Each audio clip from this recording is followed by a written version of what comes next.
about it, this is my first time with a real audience rather than a virtual audience for about a year. So when I look out here, it's really different to see live people. So nod your head so I can see that you're not a holographic image. And one of the things that I notice is that everything's different than it was a year ago. If I were here a year ago, the very first thing I would have said is, everybody, you've got to get closer together. You've got to move in. This is too far apart. And today, those aren't the rules. Number one, we've got to keep the social distance. And then we've got to wear masks. And I'm told that if I come down off the stage, I put my mask on. Up here, I can be without a mask. You know, but I have come to one conclusion about masks, and that is that I look better wearing one. So that is my silver lining. So with the mask and with everything else that is different, the whole world is on tilt now.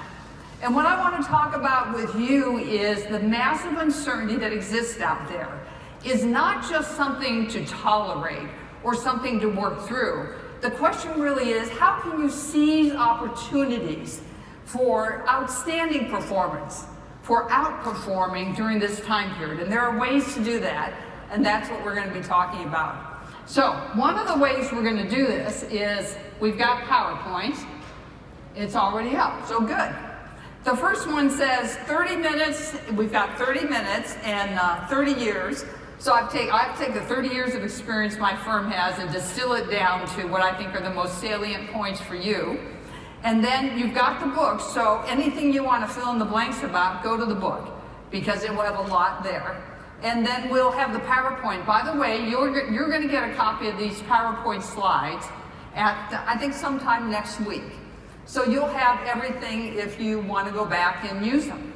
So for now, let's just move on in. Here are the three outcomes that I have here. Number one, to examine the impact of uncertainty in the workplace. Well, first of all, we're talking about massive global uncertainty, over which nobody in this room has any control. And that massive certainty has led to high anxiety of people. So now we've got people in the workplace that have this massive uncertainty that they can't control either, high anxiety, and their coping strategies are worn down.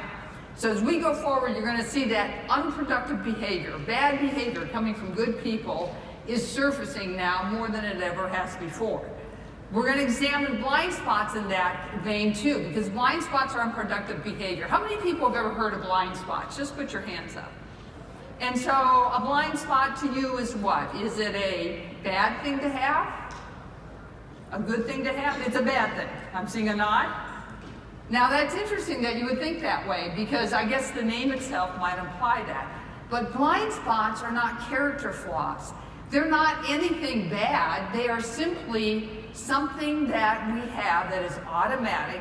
It's unproductive. But when we ignore blind spots, when we don't do anything about them, that's when they cause the trouble. So we have to look at blind spots in the event of everything else that's going on. And then the third outcome is, how could you, as business owners, as managing partners, as vendors, I'm told in the second section, how could you actually overcome the challenges today and take your company to a new level of performance? Now, business owners that I've always worked with, how many people here as a business owner would identify yourself as a driver? You drive things, you're on purpose, it's your baby, right? It's your company and you're gonna do anything it takes to make it successful. So this is what I hope to give to you, is what it's gonna take so you have choices, because this is a pivotal time of choices that we're looking at.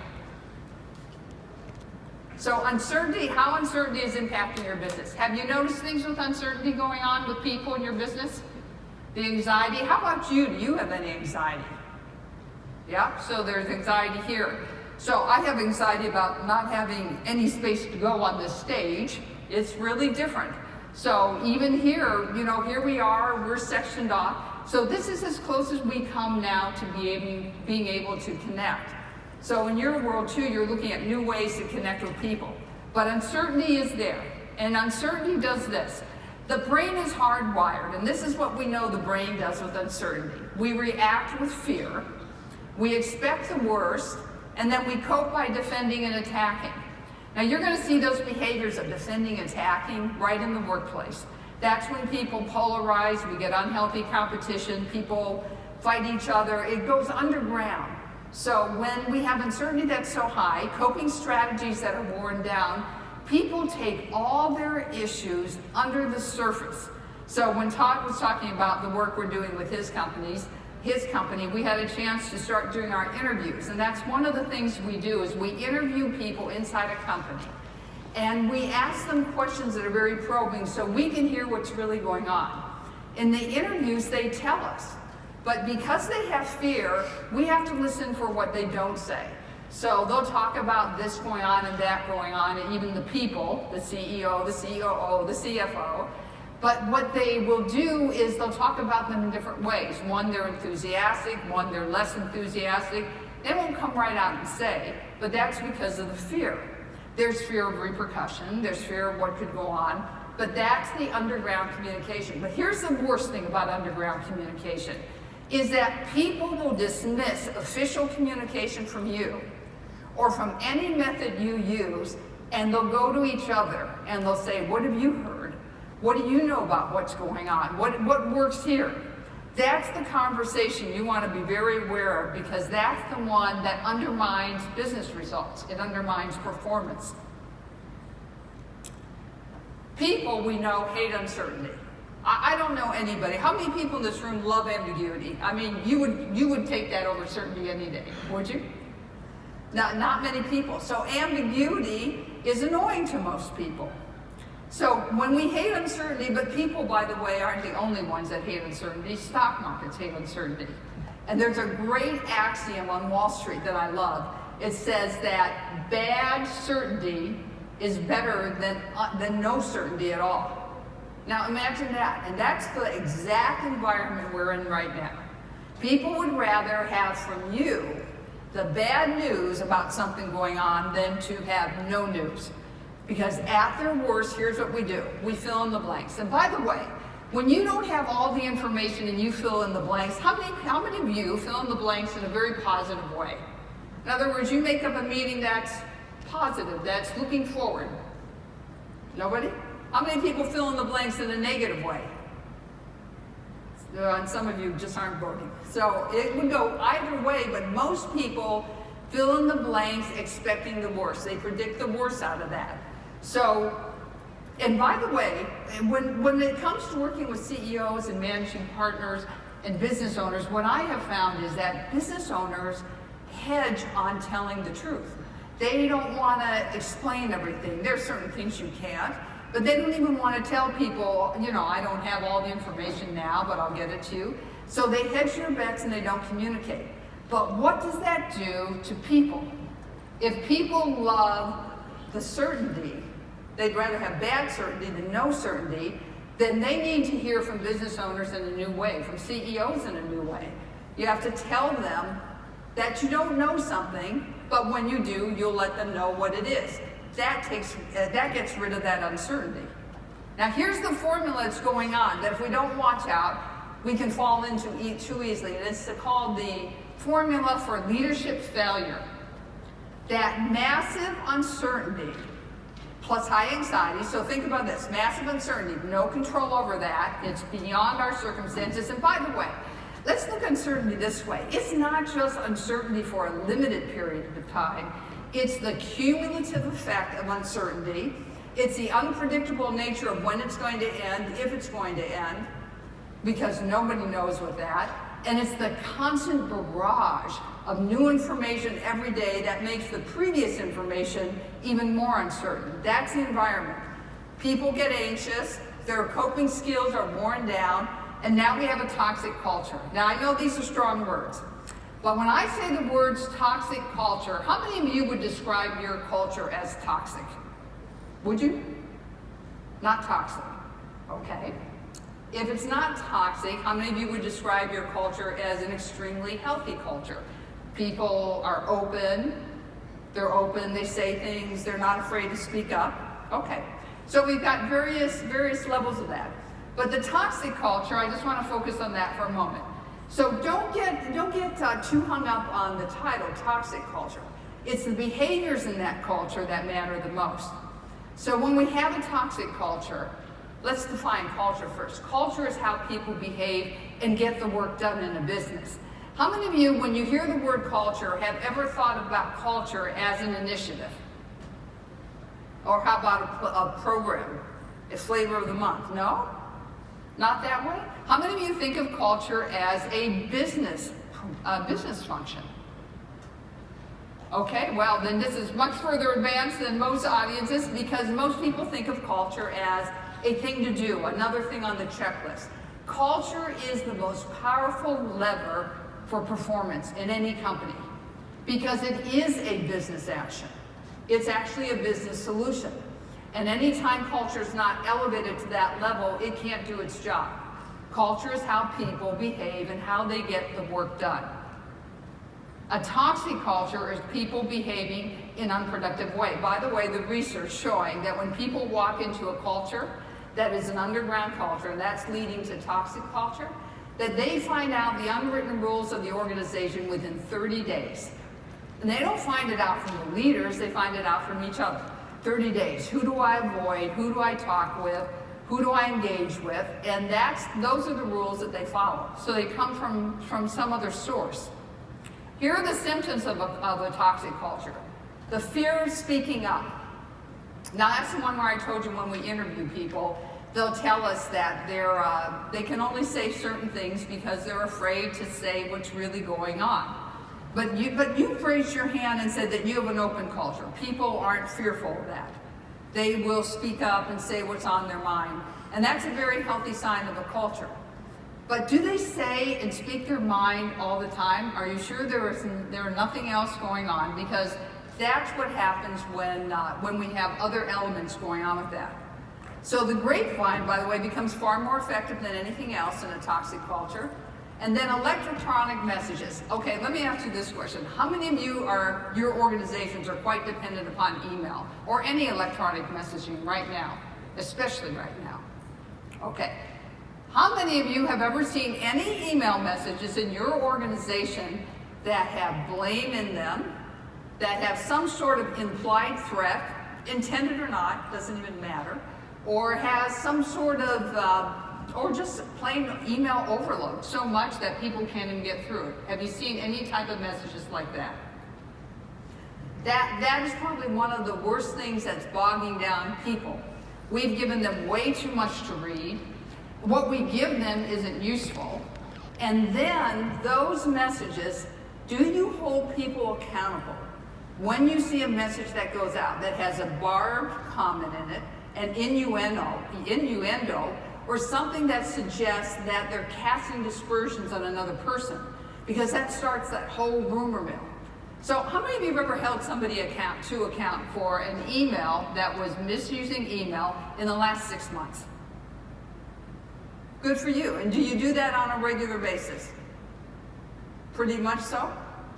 That's healthy. That keeps it from becoming an ingrained behavior there. So the question of do you have a toxic culture, we're going to just try a test in a moment. But here's what happens. Most leaders will deny and claim, no way, we don't have a toxic culture. We have good people, committed people. So is that what many of you would say? Good people, committed people? You have that? You can have good people and committed people. That doesn't mean you won't have a toxic culture. Because in times of high uncertainty, good people behave in bad ways. Keep going back to the idea that their coping skills are worn down and all the elements that are coming at them from the outside world are just to a high degree, just in a very high degree. So it's a norm in the workplace to have a toxic culture. It's not the exception. How many people have seen George from Seinfeld? Or Seinfeld? Okay, well this is my favorite one. He sums up a toxic culture in one message, so go ahead and read it. That's George. You can picture George saying that one too, can't you? So George says that, and that's your toxic culture. Criticizing people, saying things behind people's back, rather than having all those difficult conversations, having all the open conversations. So in a toxic culture, everything occurs behind people's backs. This is where we talked about the grapevine rules. By the way, when there are two conflicting messages in an organization, which one do you think goes through? The one that formally comes from you, or the one that is informal and comes from people below the top person? What would you say? The first one? Through formal communication? No, through informal. Yeah, and that's exactly where it goes. So it goes to the next level anytime that there's a conflict in messaging. So if I ask you the question, is your glass, if culture is a glass, is your culture a glass half empty or half full? So a lot of you said you don't have a toxic culture. So would you say your glass is half full? Half empty? Well, you didn't answer. That's a good one because it's a trick question. The glass is neither half empty or half full. And the reason for that is that the glass is broken. That's what's happened now. Things have broken down, and now how do we use them?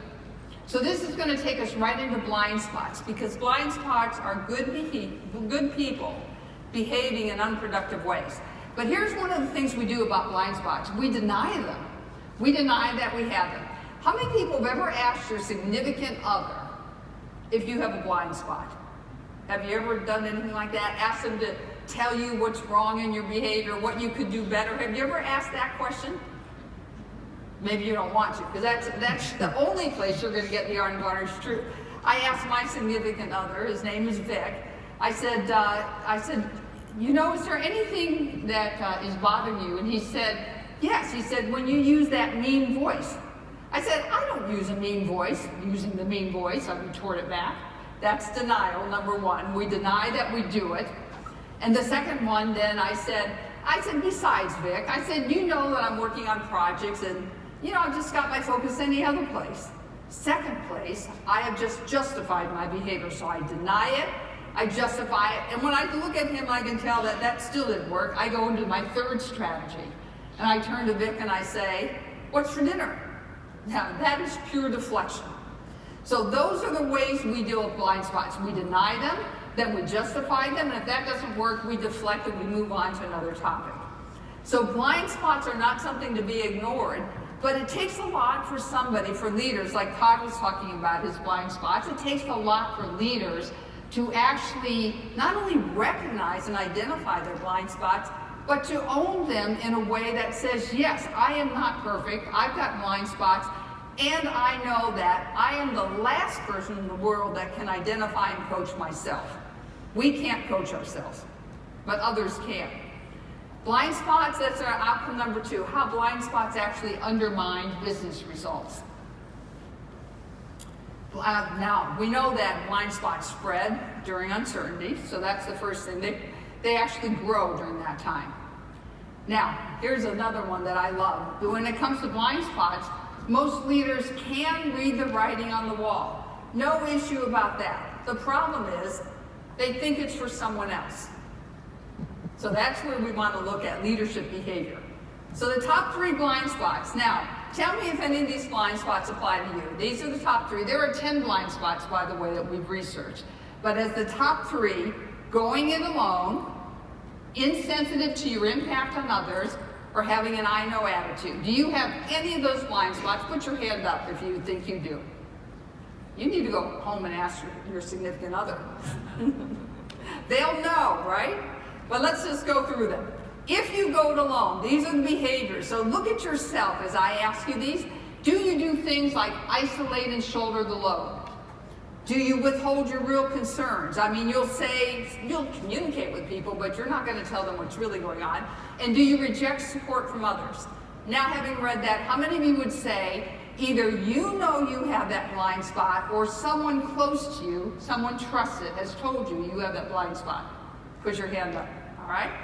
Now remember, the blind spot's not the issue. The blind spot is not a flaw, it's not a character problem.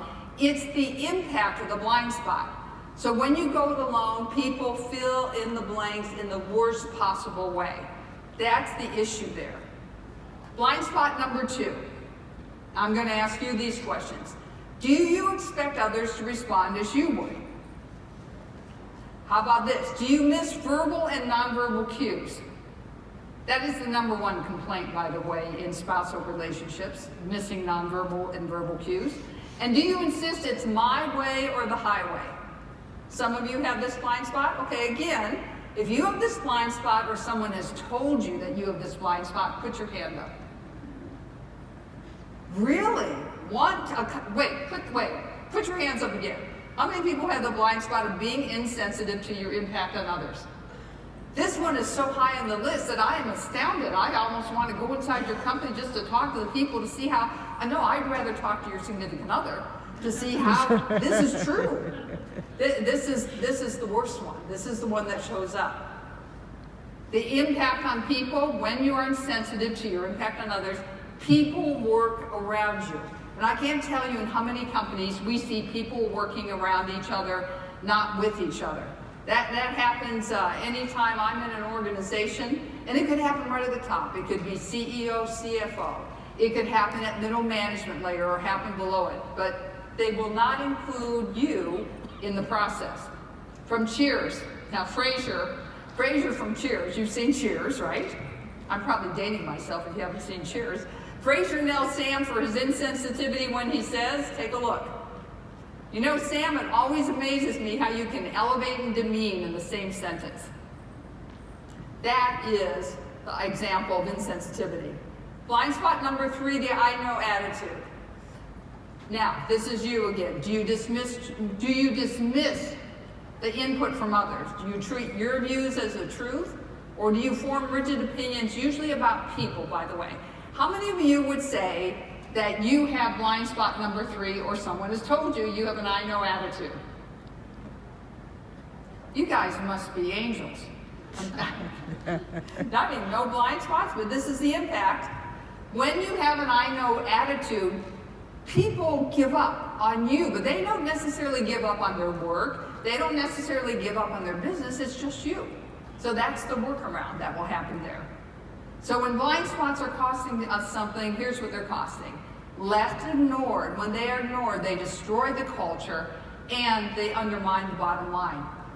So this is the one that Todd was talking about when he's talking about going from good to great. Really what we go from is good enough to great. And it's what are the challenges that are going to take us there. In the face of uncertainty, if I'm going to separate good leaders from great leaders, see, a good leader always fine-tunes and adapts.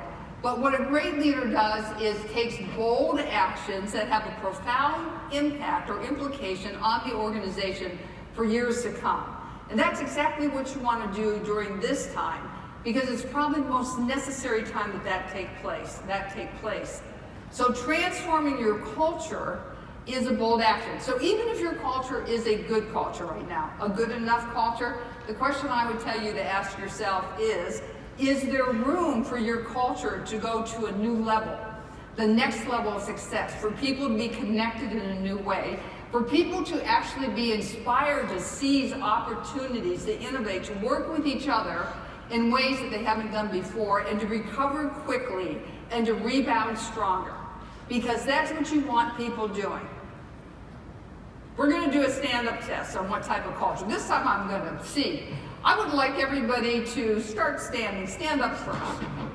Just stand up where you are at your seat. I'm just going to ask you 5 questions. If your answer is no to this first question, you can sit back down. So, do you want a culture where people trust one another? See, we should have been standing up from the beginning. Do you want people to feel safe to speak up without fear of repercussion? If your answer is no, sit down. No, you're still standing. Do you want passionate people who stand for the success of each other? Still standing? Do you want inspired people who do their best? And do you want a culture that continuously fosters growth, innovation, and learning? So, congratulations. Now you're still all standing. That means that you've answered yes, that you're choosing, what you're saying is, what is a high-performance culture. Now you can sit down and relax. But if you already think you have a high-performance culture, I would just challenge you to look, where can you go next? Because this is the definition of high performance. People working together in an extraordinary way and consistently winning in the face of circumstances like uncertainty, like high anxiety, like diminished coping strategies. How do you consistently win, but it isn't how people work together? People have to work together in a new way. And high performance is not just for everyone. It's never been for everyone. It's only for leaders and business owners who want much more. So you have to want much more. How are we on time over there? 5 minutes? Perfect. Okay. So the new formula for leadership success is extraordinary relationships, open and transparent communication equals a high performance culture. I just want to give you a few actions you can think about whether or not you want to take. First thing I want to make clear, let's be clear that you cannot fix people issues with process solutions, and yet that's what every company does. I had one of our clients, his name is Jason, come out to me, and we met, and he said, we're having all sorts of problems in the company. He said, I've had at least 4 or 5 consulting firms in. They have reorganized, they've reviewed our rewards and perks program, they've reviewed promotions, they've used technology, we've hired more people, we let go of people, and he said, you're my last resort. That's what my company does. We usually are the last resort because businesses go to process solutions over dealing with people as in a way that is a business solution. So you have to resolve the people issues first, which means this. You've got to raise standards for how people work together. But here's the comparison. Look just right across the top. In a toxic culture, it's unwritten rules. Remember the grapevine we were talking about? Word of mouth, conflicting messages, they go to the grapevine. In a high performance culture, there are no unwritten rules. They are explicit rules and guidelines, and you'll find a number of them in the book. And if you don't have it, and by the way, if you have values, they are not the same as explicit rules and guidelines. Values are concepts. Explicit rules and guidelines in high performance are behaviors. And you have to teach people the behaviors because they mean something different in high performance. I'm going to skip through some here. One of the bold actions you would take if you wanted to go high performance, you would publicly commit to building a high performance culture. And that's where you could use the book, you could use the PowerPoints and show people how to do it. I'm going to go right through this. Then you would also be open and vulnerable. And this is where, these are samples in here, we're not going to go through it now, where you would say things in a different way because there's a language to high performance. It's a shortcut method of communicating with each other. And the third one, you really have to stop the blame game, but you have to stop it with you first. Just like Todd says, everything starts at the top. You have to take personal responsibility and make sure you're not pointing the finger. You're not implying that it was some other department or who did this. So that changes. So let me pull, you've got a toolkit in here, so I'm not going to spend time on it. When all eyes are on you in the organization, that means that you're the champion. I will tell you this, if you decide to pursue a high performance culture, you must be, and I mean the word "the" in capital letters and underline, you have to be the champion. Never delegate it. The moment you delegate culture to HR, OD, or any other department that you set up, it becomes an initiative, a thing to get due, a side project, a project that can be started and finished. If you go high performance, those standards and rules that you're going to create and the behaviors, it's a way of life. It's a fabric of the organization. It is a #1 business priority. So you elevate it to that. How many people have seen Home Improvement? Let's close it with this and bring it together. All right. So you know Jill is the sitcom wife. Tim is the sitcom husband, Tim Taylor. And Jill says to Tim, I thought you said it was a technical problem. To which Tim responds, technically, I was the problem. That's how you want to start looking at things. If there's one thing I would say that I want you to remember is technically, you are the problem. You have to see the world through you being the source of it, you being the problem, but not in a bad way because you're also the solution. Everything that you do, you've got the ability there, you've got the people, you've got the talent, and everything you want to do can move your company from good enough to great. When you change your behavior, what happens is everybody else will follow. So thank you for the opportunity to be with you today, and I leave you with the resources. Book, Todd, and PowerPoints. Thank you.